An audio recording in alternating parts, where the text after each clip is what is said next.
History की online classes में आपका स्वागत है।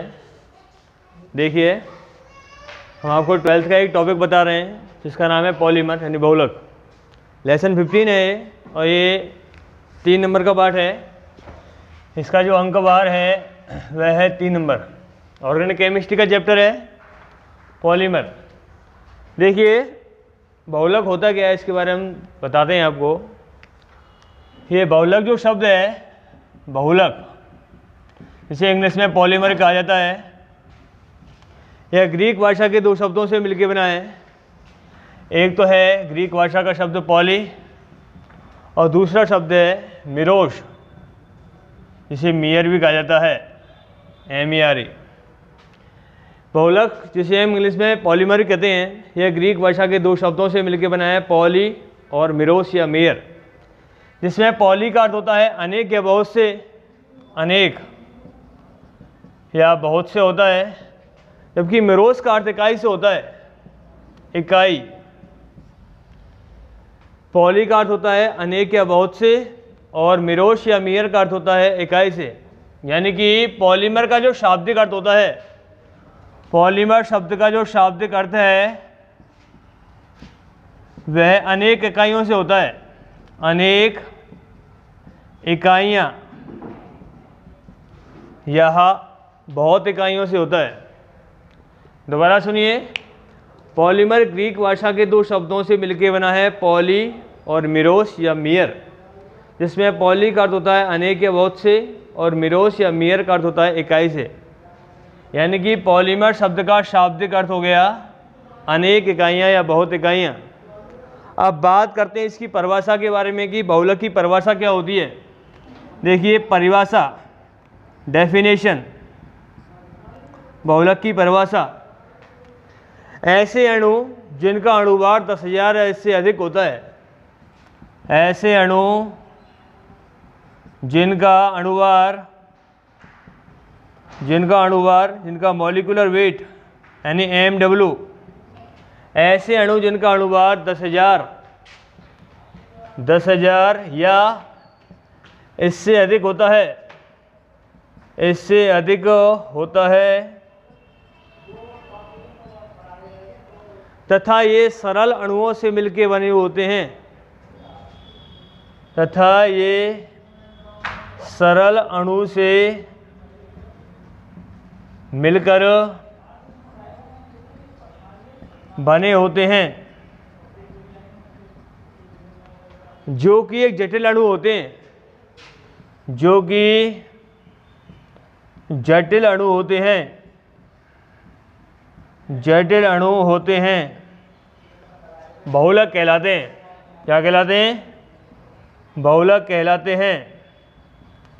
दोबारा सुनिए, बहुलक की जो परिभाषा है वो इस प्रकार से है, ऐसे अणु जिनका मॉलिक्यूलर वेट 10,000 या इससे अधिक होता है तथा ये सरल अणु से मिलकर बने होते हैं और ये जटिल अणु होते हैं, क्या कहलाते हैं? बहुलक कहलाते हैं, पॉलीमर कहलाते हैं।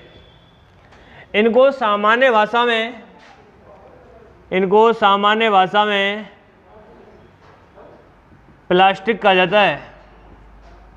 इनको सामान्य भाषा में प्लास्टिक कहा जाता है, प्लास्टिक कहते हैं। जनरली जो प्लास्टिक होती है ऐसे पॉलीमर में भी आती है और इन्हें मैक्रोमोलिक्यूल कहा जाता है, यानी इन्हें बृहद अणु कहा जाता है, बृहद अणु भी कहा जाता है।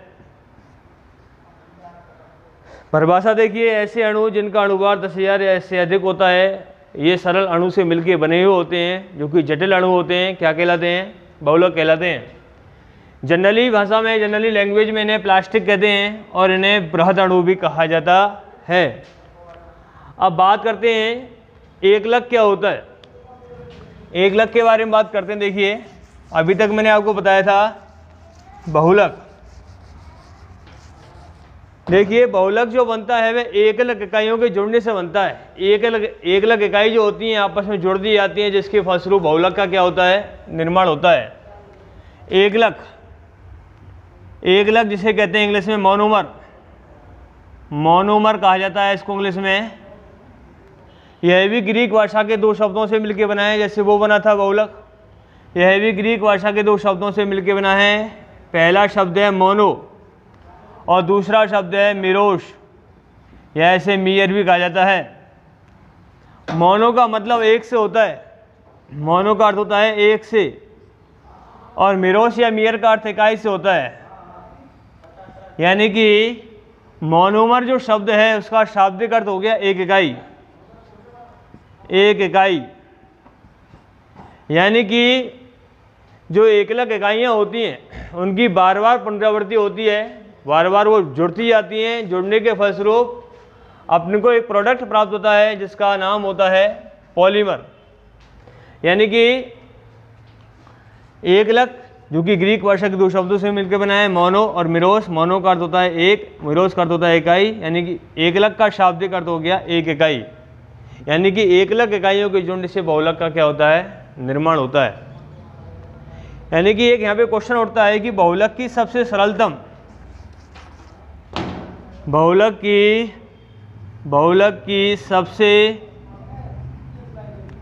सरलतम तथा निम्नतम इकाई क्या होती है। क्वेश्चन आ चुका है कई बार बोर्ड में, पूछा गया है 1 नंबर में कि बहुलक की सबसे सरलतम तथा निम्नतम इकाई को क्या कहते हैं। वो होती है एकलक इकाई होती है। बहुलक की सबसे सरलतम और निम्नतम इकाई जो होती है उसका नाम होता है मोनोमर एकलक। यानी एकलक अणुओं के जुड़ने से, एकलक इकाइयों के जुड़ने से बहुलक का निर्माण होता है। और एकलक से बहुलक बनने की जो प्रक्रिया होती है, एकलक इकाइयों से बहुलक बनने की प्रक्रिया, बहुलक बनने की प्रक्रिया वो बहुलीकरण कहलाती है, बहुलीकरण कहलाती है, जिसे हम कहते हैं बहुलकीकरण भी कहते हैं, बहुलकीकरण, जिसे इंग्लिश में कहते हैं पॉलीमराइजेशन, पॉलीमराइजेशन। अब देखिए 2 क्वेश्चन यहाँ पे आप बन सकते हैं बोर्ड में, ये तो कई बार पूछा भी गया है कि बहुलक की सबसे सरलतम तथा निम्नतम इकाई क्या होती है, एकलक। और एकलक इकाइयों से बहुलक बनने की प्रक्रिया जो होती है वो बहुलीकरण या बहुलकीकरण कहलाती है, जिसे कहते हैं पॉलीमराइजेशन। अब मैं आपको एग्जाम्पल से बताता हूँ कि पॉलीमर के एग्जाम्पल क्या क्या होते हैं। देखिए उदाहरण, देखिए बहुलक के उदाहरण। एग्जाम्पल देखिए पॉलीमर के एग्जाम्पल, पहला एग्जाम्पल है जैसे पॉलीथीन, पॉलीथीन इसका एग्जाम्पल है। एथीन से बनता है पॉलीथीन, पॉलीथीन, पॉलीथीन देखिए CH2 double bond CH2, CH2 double bond CH2 जिसका नाम होता है एथीन। जब एथीन को उच्च ताप और दाब पर गर्म किया जाता है O2 की उपस्थिति में, O2 की प्रेजेंटेशन में उच्च ताप और दाब पर जब इसे गर्म किया जाता है, देखिए इसके जो पाई बॉन्ड है वो ब्रेक होते हैं, टूटते हैं, और टूटने के फलस्वरूप अपने को एक प्रोडक्ट प्राप्त होता है पॉलीथीन। यहाँ पे मैं एथीन की एन इकाइयों को काम में ले रहा हूँ। एन का मतलब क्या है मैं आपको बताता हूँ अभी। यहाँ एन का मतलब होता है बहुलीकरण की मात्रा या बहुलक में प्रयुक्त एकलक इकाइयों की संख्या। बहुलक में प्रयुक्त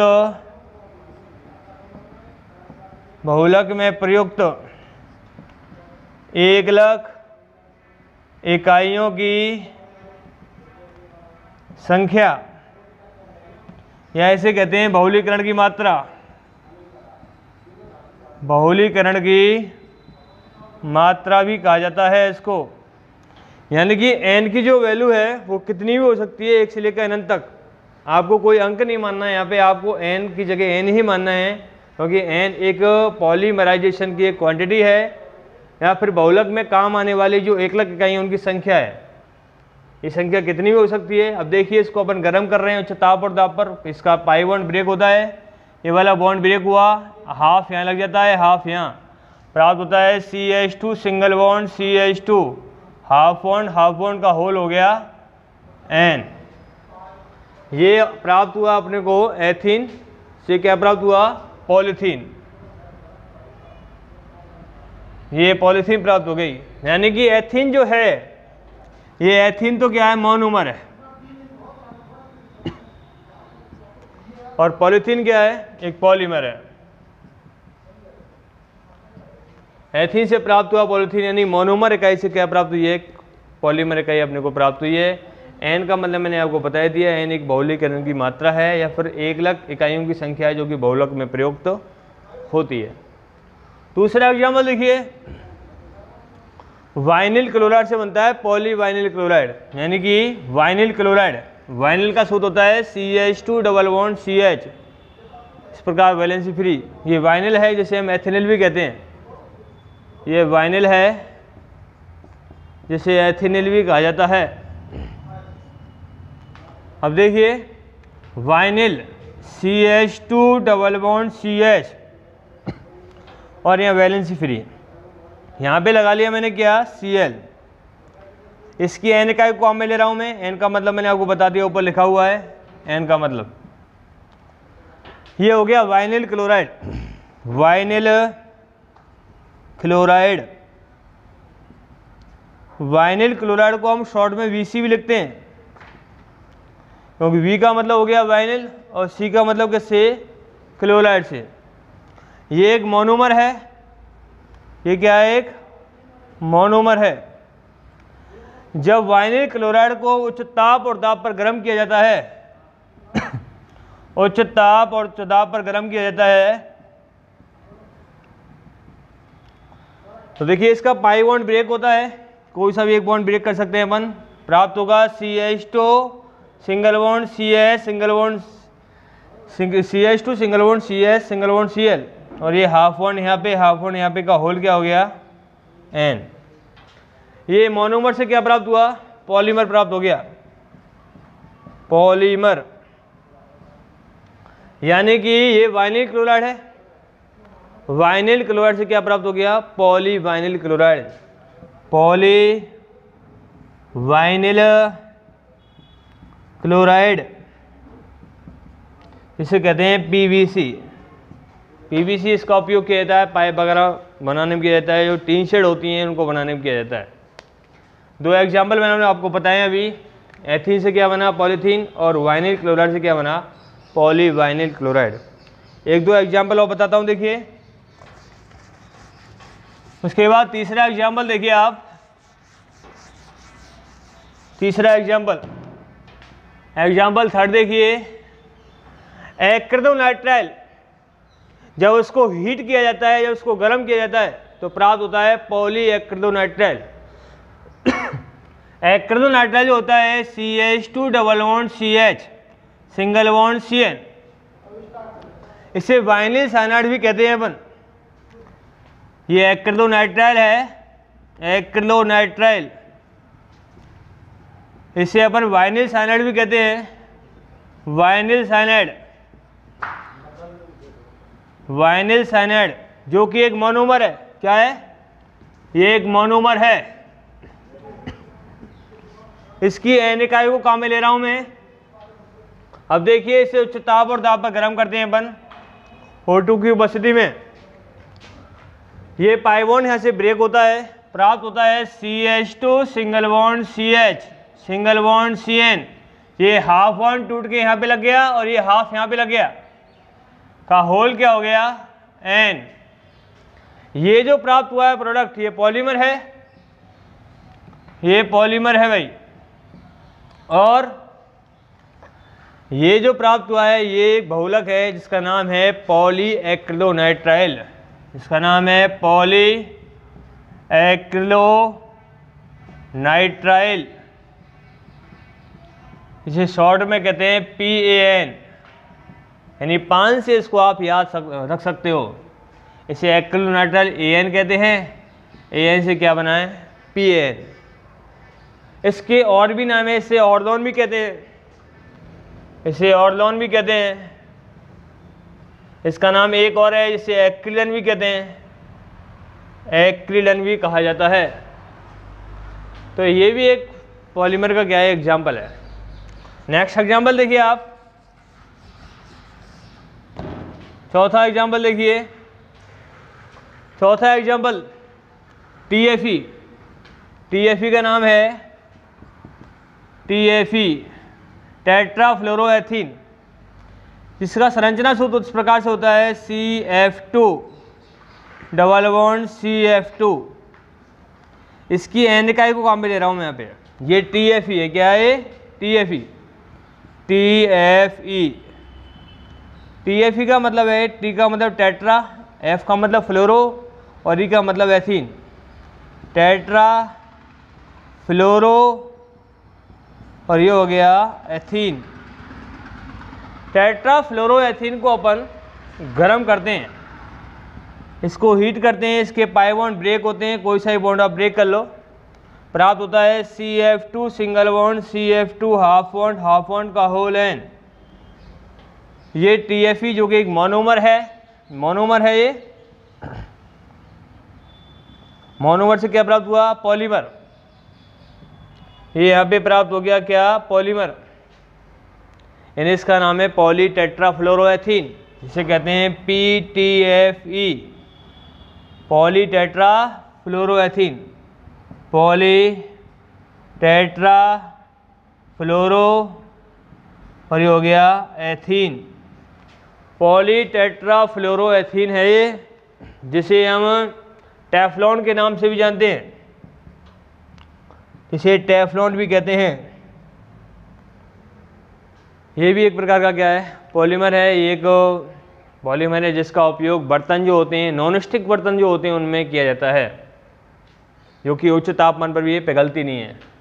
ये चार मैंने आपको एग्जाम्पल बताए हैं, एग्जाम्पल और भी काफ़ी हैं। स्टायरीन से पॉलीस्टायरीन प्राप्त होती है, एक प्राकृतिक रबर है यानी आइसोप्रीन से पॉली आइसोप्रीन प्राप्त होती है, एक नियोप्रीन है जो कि कृत्रिम रबर है जिससे पॉली नियोप्रीन भी प्राप्त होती है। देखिए लास्ट एग्जाम्पल देखिए, पांचवा बताता हूँ।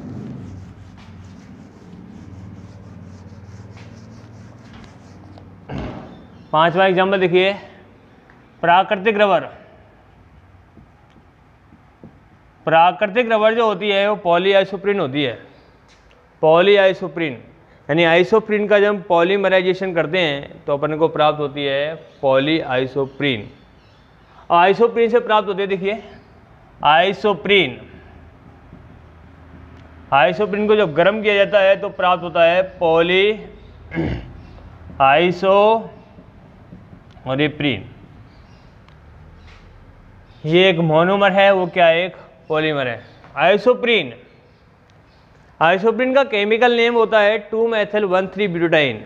इसका रासायनिक नाम होता है 2-मेथिल-1,3-ब्यूटाडाइन।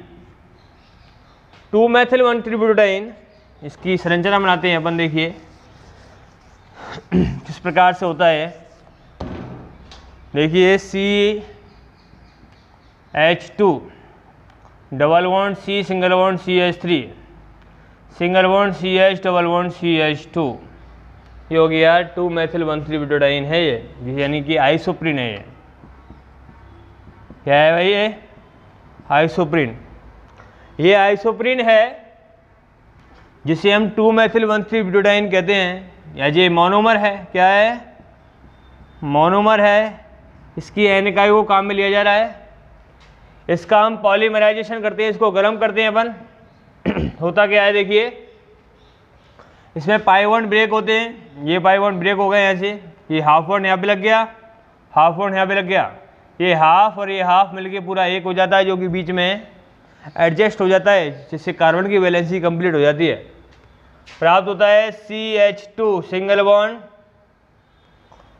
CH3 डबल बॉन्ड हो गए यहाँ पे। अब CH सिंगल बॉन्ड CH2, यहाँ पे हाफ बॉन्ड लग गया, यहाँ पे हाफ लग गया, का होल क्या हो गया, N। ये आइसोप्रीन, और ये क्या प्राप्त हो गई, पॉली आइसोप्रीन, जो कि क्या है, पॉलीमर है। ये कहलाती है क्या, प्राकृतिक रबर। ये प्राकृतिक रबर है जो कि ज्यामितीय समावयवता प्रदर्शित करती है। इसके दो रूप होते हैं, एक होता है समपक्ष, एक होता है विपक्ष। एक रूप होता है सिस, दूसरा होता है ट्रांस। इस प्रकार ये बहुलक के हमने आपको 5 एग्जाम्पल बताए हैं, और भी एग्जाम्पल हैं जिनका अध्ययन आगे करेंगे अपन, बारी बारी से सभी एग्जाम्पल दोबारा रिपीट हो जाएंगे। अब देखिए इसी में एक नया टॉपिक पढ़ाने जा रहा हूँ मैं। बहुलक का वर्गीकरण देखिए किस प्रकार से होता है। बहुलक का जो क्लासिफिकेशन है, बहुलक का वर्गीकरण नेक्स्ट टॉपिक है। बहुलक का वर्गीकरण, classification of polymer, classification of classification of polymer. Classification of polymer में क्या होता है, बहुलक का वर्गीकरण जो है वो 6 प्रकार से किया गया है। यानी 6 प्रकार से बहुलक को बांटा गया है। पहला है, इसमें देखिए प्राप्ति स्रोत के आधार पर। पहला जो क्लासिफिकेशन है वो प्राप्ति स्रोत के आधार पर है। प्राप्ति स्रोत के आधार पर, प्राप्ति स्रोत के आधार पर पॉलीमर को 3 भागों में बांटा गया है। पहला होता है प्राकृतिक बहुलक। प्राकृतिक बहुलक जिसे नेचुरल पॉलीमर कहा जाता है। दूसरा होता है अर्ध संश्लेषित बहुलक, अर्ध संश्लेषित बहुलक। और तीसरा होता है संश्लेषित बहुलक। तीसरा होता है संश्लेषित बहुलक। प्राप्ति स्रोत के आधार पर देखिए, पहला इसका क्लासिफिकेशन है प्राप्ति स्रोत के आधार पर। प्राप्ति स्रोत के आधार पर बहुलक को 3 भागों में बांटा गया है, प्राकृतिक, अर्ध संश्लेषित और संश्लेषित। इनका अध्ययन करेंगे अभी हम। देखिए दूसरे प्रकार से किस प्रकार से बांटा गया है। दूसरा है संरचना के आधार पर। संरचना के आधार पर बहुलक को भी 3 भागों में बांटा गया है।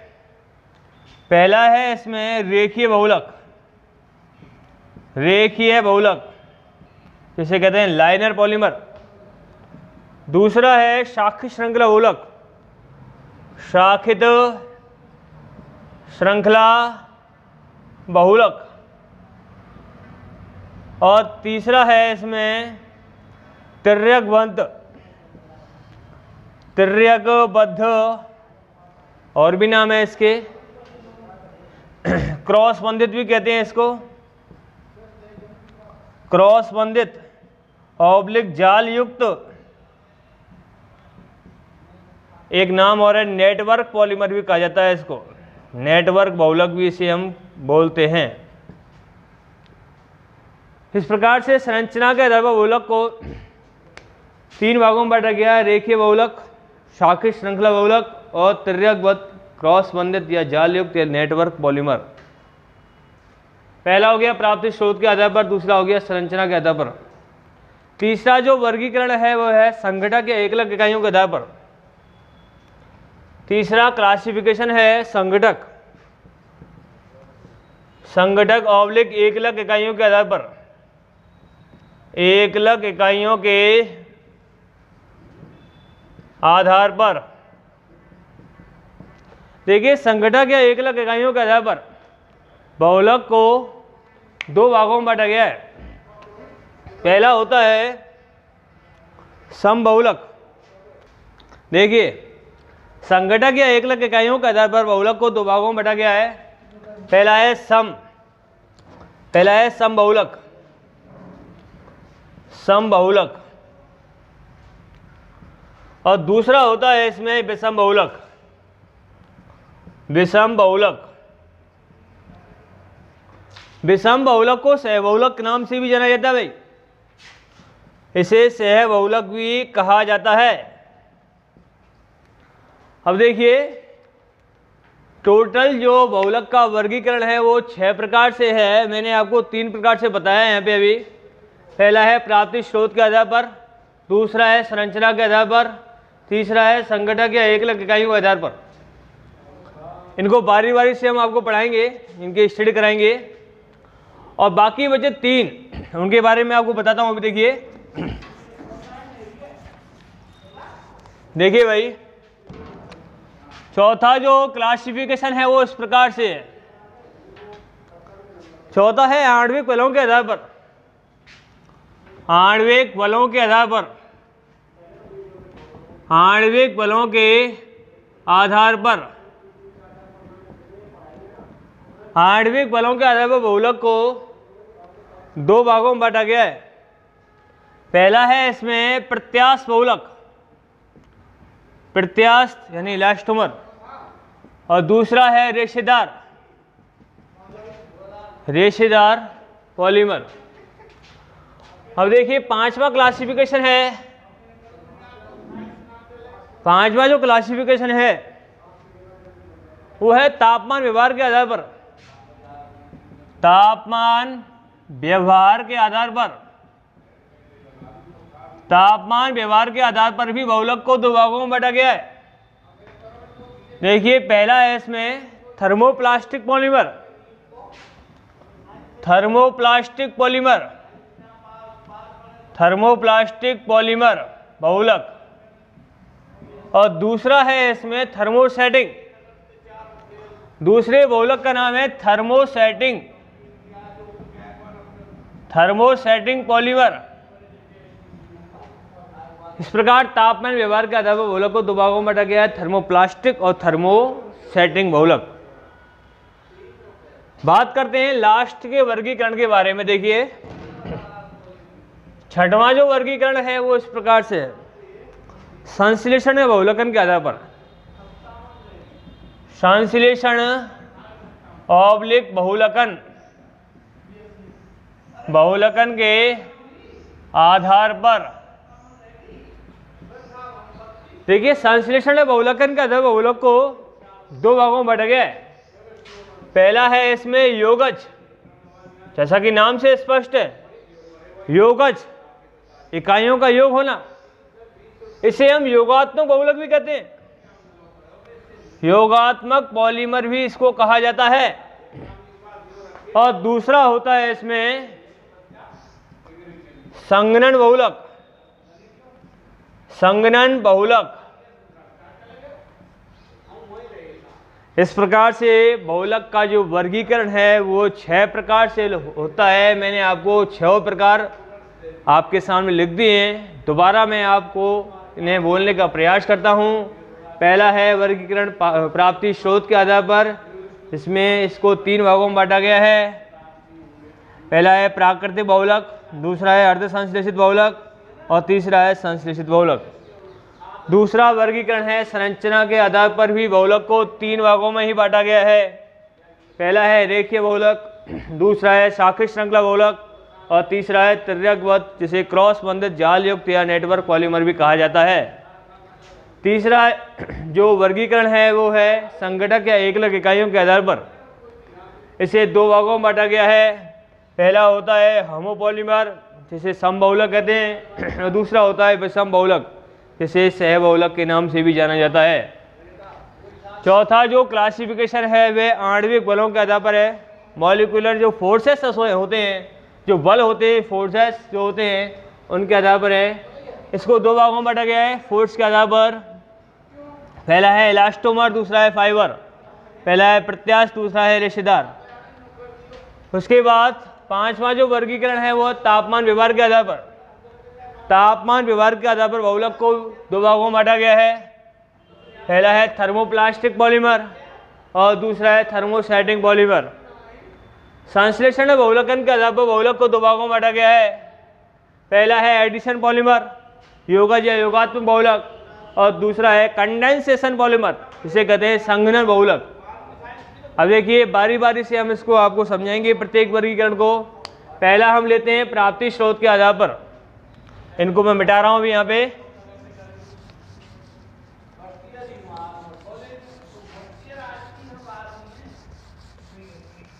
देखिए भाई, प्राप्ति स्रोत के आधार पर बहुलक को 3 भागों में बांटा गया है, जिसमें पहले का हम जिक्र कर रहे हैं यहाँ पे। पहला है प्राकृतिक बहुलक। प्राकृतिक बहुलक जिसे कहते हैं नेचुरल पॉलीमर। नेचुरल पॉलीमर, प्राकृतिक बहुलक जैसे कि नाम से स्पष्ट है, एक ऐसा बहुलक जो कि प्रकृति से प्राप्त होता है। ऐसा बहुलक, एक ऐसा बहुलक जो प्रकृति से प्राप्त होता है। प्रकृति यानी पेड़ पौधों से प्राप्त होता है, या जीव जंतु जो होते हैं उनसे प्राप्त होता है। क्या कहलाता है? प्राकृतिक बहुलक कहलाता है। अब ऐसे पॉलीमर कौन कौन से हैं जो प्राकृतिक पॉलीमर होते हैं? उनके एग्जाम्पल देखिए, एग्जाम्पल मोस्ट हैं। इसके एग्जाम्पल होते हैं जैसे प्रोटीन है, प्रोटीन, सेलुलोस है, सेलुलोस, न्यूक्लिक अम्ल है, न्यूक्लिक अम्ल, विटामिन है, विटामिन, लिपिड, वसा, कपास, ऊन, रेशम इत्यादि इसके क्या है? कुछ एग्जाम्पल हैं। देखिए इसके एग्जाम्पल हैं प्रोटीन, सेलुलोस, न्यूक्लिक अम्ल, डीएनए, आरएनए जो होते हैं, विटामिन, लिपिड, वसा, कपास, ऊन, रेशम। ये प्राकृतिक बहुलक के क्या हैं? उदाहरण है। सेलुलोस, सेलुलोस जो होता है एक बीटा डी ग्लूकोज का बहुलक होता है जो कि पेड़ पौधों से प्राप्त होता है। और इसमें एक एग्जाम्पल और है स्टार्च। स्टार्च भी इसी में आता है। स्टार्च जो होता है अल्फा डी ग्लूकोज का बहुलक है। सेलुलोस जो होता है, सेलुलोस बीटा डी ग्लूकोज का बहुलक है, बीटा डी ग्लूकोज का बहुलक है, बीटा डी ग्लूकोज का बहुलक है। अब ये क्या होता है मैं आपको बताऊंगा। इसे पाठ नंबर 14 एक जैवअणु पाठ आएगा, उसके अंतर्गत इसको आपको बताया जाएगा कि उसमें glucose, fructose, lactose, mannose, galactose उन सभी का जिक्र है। एक बायोमोलिक्यूल्स नाम से पाठ आएगा जैवअणु, उसमें आपको ये सब बताया जाएगा। फिलहाल के लिए आप उदाहरण ही समझिए कि प्राकृतिक बहुलक में क्या आता है? सेलुलोस। इसको हम बाद में बताएंगे, ठीक है बच्चों। नेक्स्ट देखिए स्टार्च। स्टार्च भी इसी में आता है, प्राकृतिक बहुलक है। स्टार्च, स्टार्च एक अल्फा डी ग्लूकोज का बहुलक है। अल्फा डी ग्लूकोज का पॉलीमर है, बहुलक है। स्टार्च जो होता है वह गेहूं है, गेहूं है, गेहूं में पाया जाता है। आलू है, चावल है इत्यादि में स्टार्च की मात्रा पाई जाती है भाई। ये हो गए आपके प्राकृतिक बहुलक। दोबारा सुनिए, ऐसा बहुलक जो कि प्रकृति से प्राप्त होता है, यानी पेड़ पौधे या जीव जंतु इत्यादि से प्राप्त होता है। इसके जो उदाहरण हैं वो प्रोटीन, सेलुलोस, न्यूक्लिक अम्ल, स्टार्च, विटामिन, लिपिड, वसा, कपास, ऊन, रेशम इत्यादि इसके क्या हैं? एग्जाम्पल हैं। उसके बाद बताते हैं हम आपको प्राप्ति स्रोत का पहला हो गया प्राकृतिक बहुलक। दूसरा मैंने बताया था आपको अर्ध संश्लेषित बहुलक, सेमी सिंथेटिक पॉलीमर। दूसरा देखिए भाई, दूसरा है अर्ध संश्लेषित बहुलक। अर्ध संश्लेषित बहुलक, अर्ध संश्लेषित बहुलक यानी semi synthetic, semi synthetic polymer, semi synthetic polymer. इसमें क्या होता है देखिए कि एक ऐसा बहुलक होता है जो प्रकृति से ही प्राप्त होता है, लेकिन उसे रासायनिक अपक्रियाओं के द्वारा संश्लेषित किया जाता है, वो कहलाता है अर्ध संश्लेषित बहुलक।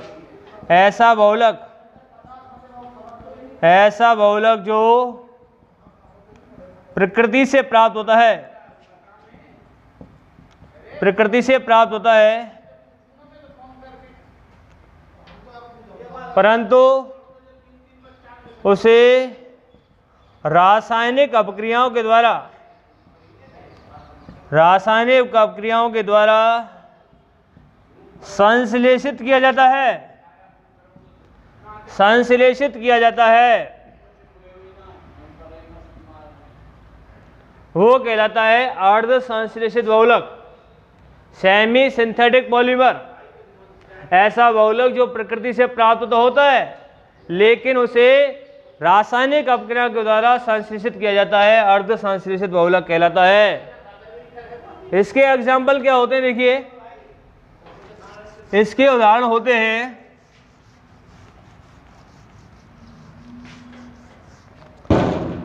इसका पहला एग्जाम्पल है सेलुलोज डाइएसीटेट, सेलुलोज डाइएसीटेट जिसे रेयॉन के नाम से भी जाना जाता है, इसे रेयॉन कहते हैं। दूसरा इसका एग्जाम्पल है सेलुलोज नाइट्रेट, सेलुलोज नाइट्रेट जिसे गन कॉटन के नाम से भी जाना जाता है, इसे गन कॉटन कहते हैं। और तीसरा इसका एग्जाम्पल होता है वल्कनीकृत रबर, वल्केनाइज्ड रबर, वल्कनीकृत रबर। तीसरा एग्जाम्पल है वल्कनीकृत रबर, वल्केनाइज्ड रबर। अतः अर्ध संश्लेषित बहुलक जो होता है उसकी परिभाषा नीचे लिखी हुई है और इसके एग्जाम्पल आपके सामने ऊपर लिखे हुए हैं। पहला एग्जाम्पल सेलुलोज डाइएसीटेट है, दूसरा सेलुलोज नाइट्रेट है और तीसरा वल्कनीकृत रबर है। सेलुलोज डाइएसीटेट को कहते हैं रेयॉन और सेलुलोज नाइट्रेट को कहते हैं गन कॉटन और थर्ड एग्जाम्पल है वल्कनीकृत रबर। ये तीन इसके एग्जाम्पल मोस्ट हैं, काफ़ी बार पूछे भी गए हैं। तीसरा है प्राप्ति स्रोत के आधार पर, पहला हो गया प्राकृतिक, दूसरा हो गया अर्ध संश्लेषित, तीसरा देखिए संश्लेषित। तीसरा होता है संश्लेषित।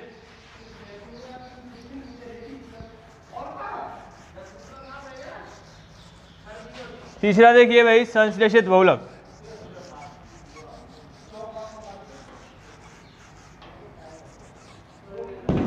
तीसरा है संश्लेषित बहुलक, संश्लेषित बहुलक जिसे कहते हैं synthetic polymer, synthetic polymer. Synthetic polymer एक ऐसा बहुलक होता है जो कि प्रयोगशालाओं या कारखानों में निर्मित किया जाता है। ऐसा बहुलक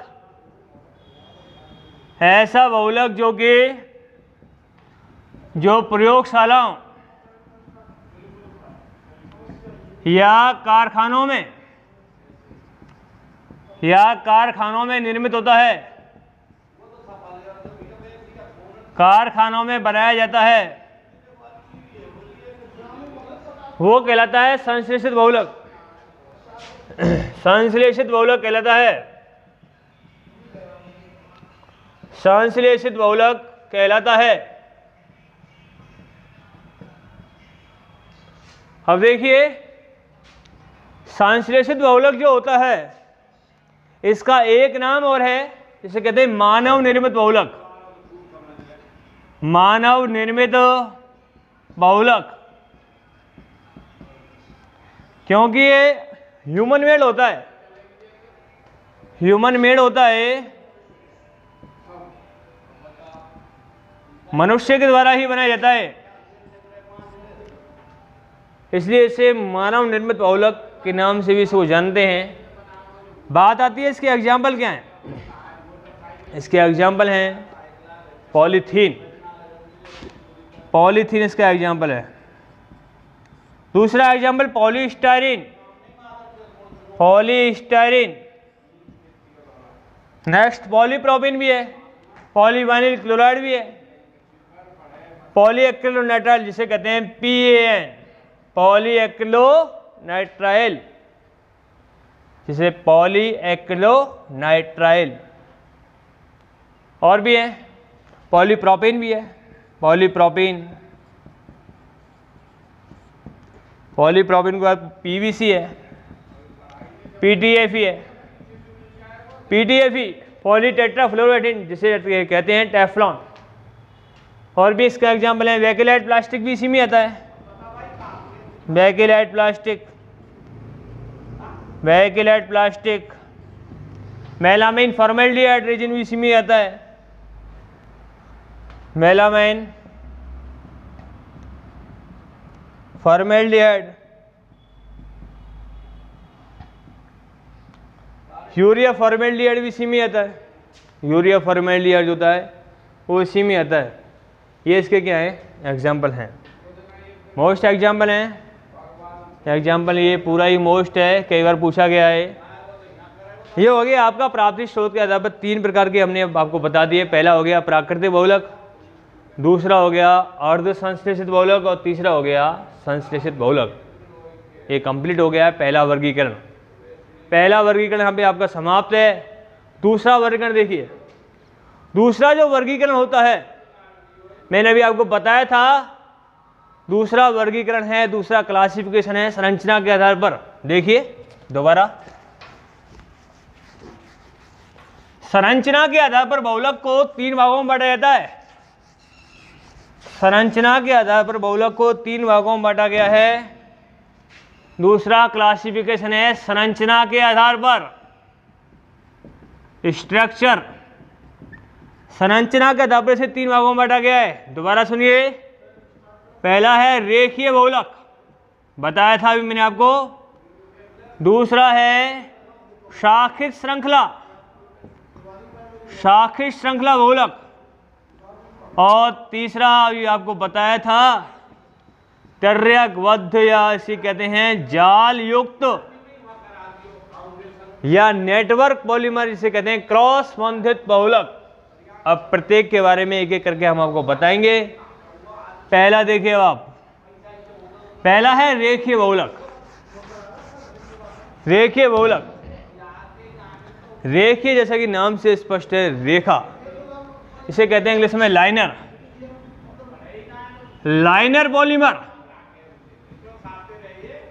लाइनर पॉलीमर में क्या होता है, एक ऐसा बहुलक होता है जिसमें एकलक इकाइयां आपस में जुड़कर सीधी तथा दीर्घ श्रृंखला बनाती हैं। दोबारा सुनिए, एक ऐसा बहुलक जिसमें एकलक इकाइयां आपस में जुड़कर सीधी तथा एक दीर्घ श्रृंखला बनाती हैं, जिन्हें बहुलक श्रृंखला कहते हैं। और ये एकलक इकाइयां आपस में सुव्यवस्थित होकर सुसंकलित संरचना बनाती हैं, जिसके कारण उनका वॉल्यूम जो होता है वह कम हो जाता है और प्रतिकर्षण जो होता है वह भी कम हो जाता है। इस प्रकार का बहुलक कहलाता है रेखीय बहुलक। इसकी संरचना मैं आपको बना के बताता हूँ। देखिए, इसकी संरचना वो जो होती है उस प्रकार होती है, इस प्रकार से रेखाएं होती हैं, इस प्रकार से। देखिए,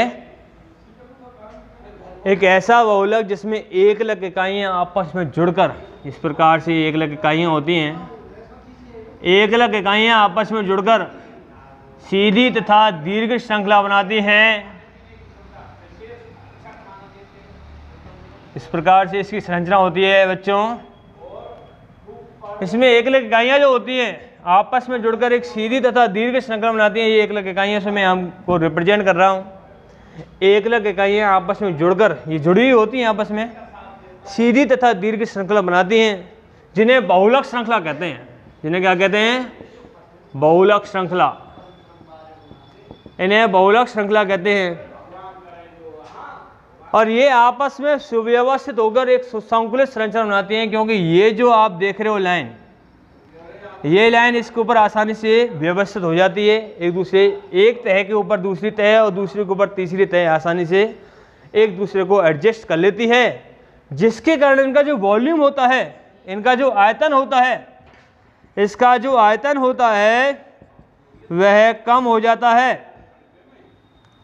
और प्रतिकर्षण भी कम हो जाता है, और प्रतिकर्षण जो होता है वह भी कम हो जाता है, जिसके कारण इनकी जो प्रॉपर्टीज हैं, जैसे इनका घनत्व डेंसिटी है, इनका जो तनन सामर्थ्य है, वो क्या हो जाती है, हाई हो जाती है। जैसे घनत्व है, गलनांक है, मेल्टिंग पॉइंट है, डेंसिटी है, मेल्टिंग पॉइंट है, तनन सामर्थ्य, तनन सामर्थ्य, डक्टाइल जो स्ट्रेंथ होती है, डक्टाइल स्ट्रेंथ जो होती है वो क्या हो जाती है, बढ़ जाती है। ये सभी जो प्रॉपर्टीज होती हैं इनकी मात्रा में क्या हो जाती है, वृद्धि हो जाती है। इनका आयतन कम हो जाता है। आयतन कम क्यों हो रहा है, क्योंकि ये आपस में सुव्यवस्थित हो जाती हैं, प्रतिकर्षण कम हो जाता है, ये प्रॉपर्टीज हाई हो जाती हैं। नेक्स्ट इसके जो एग्जाम्पल हैं वो होता है एक HDP हाई डेंसिटी पॉलीथीन होता है, नायलॉन भी होता है, पॉलिएस्टर भी होता है।